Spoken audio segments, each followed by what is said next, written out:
নমস্কার বন্ধুরা, আমিও বাঙালি রান্নাঘরে সবাইকে স্বাগত জানাচ্ছি। আবার একটা রেসিপি আপনাদের মাঝখানে শেয়ার করতে চলেছি, সেটা হলো সোয়াবিন দিয়ে আলু পটলের রসা। তাহলে চলুন দেখে নেওয়া যাক আজকের রেসিপি। ওভেনে একটা কড়াই বসিয়ে তাতে দিয়ে দিয়েছি কিছুটা সাদা তেল। তেলটা গরম হয়ে যাওয়ার পর দিয়ে দিচ্ছি খুব সামান্য পরিমাণে একটু হলুদ গুঁড়ো। এখন কেটে রাখা পটলগুলো আমি ভালোভাবে ভেজে নেব। পটলগুলো কিন্তু একটু বড় বড় সাইজের আমি কেটেছি, আপনারা আপনাদের পছন্দ অনুযায়ী কেটে নেবেন। এর মধ্যে কিন্তু কোনো লবণ ব্যবহার করিনি, শুধু আমি হলুদ দিয়ে কিন্তু তেলের উপরে ভেজে নিচ্ছি। ভালোভাবে ভাজা হয়ে গেলে তুলে নেবো একটা পাত্রে। পটলটা ভেজে তুলে নিয়েছি একটা পাত্রে। এখন এই তেলেই দিয়ে দিচ্ছি একটা তেজপাতা আর কিছুটা গোটা জিরে। একটু ভালোভাবে ভেজে নিচ্ছি।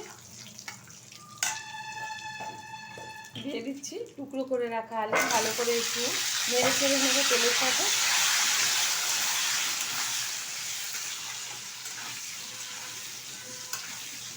আলু আর পটলগুলো কিন্তু আমি বড় বড় রেখেছি, আগেই বলেছি, আপনারা আপনাদের পছন্দ অনুযায়ী টুকরো করে নেবে।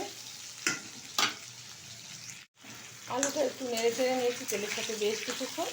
এখন এর মধ্যে দিয়ে দেবো বেটে রাখা জিরে, আদা আর টমেটোটা আমি টুকরো করে কেটে নিয়েছি। এখন ভালোভাবে কষিয়ে নেব।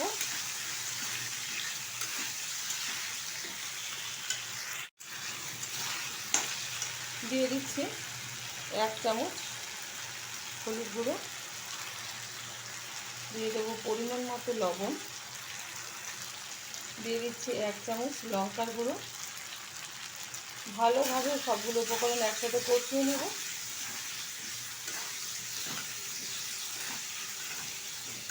এখন দিয়ে দেবো এর মধ্যে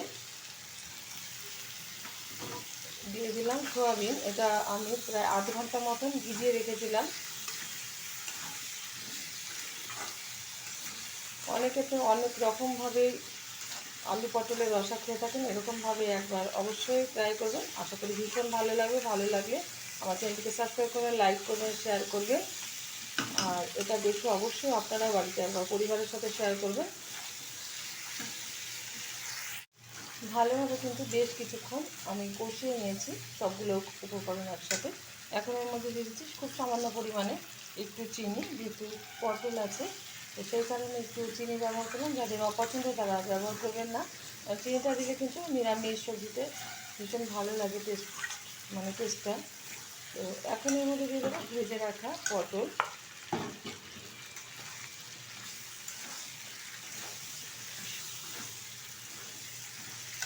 দিয়ে দিচ্ছি পরিমাণ মতো জল। যেহেতু রসা অল্প পরিমাণে কিন্তু জলটা ব্যবহার করলাম।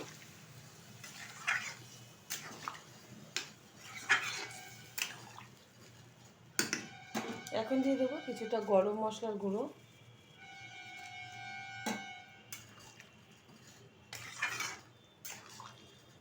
হালকা আছে এটা ঢেকে রান্না করে নেব। 15 মিনিট ঢেকে দিচ্ছি। ঢাকনাটা তুলে দিচ্ছি।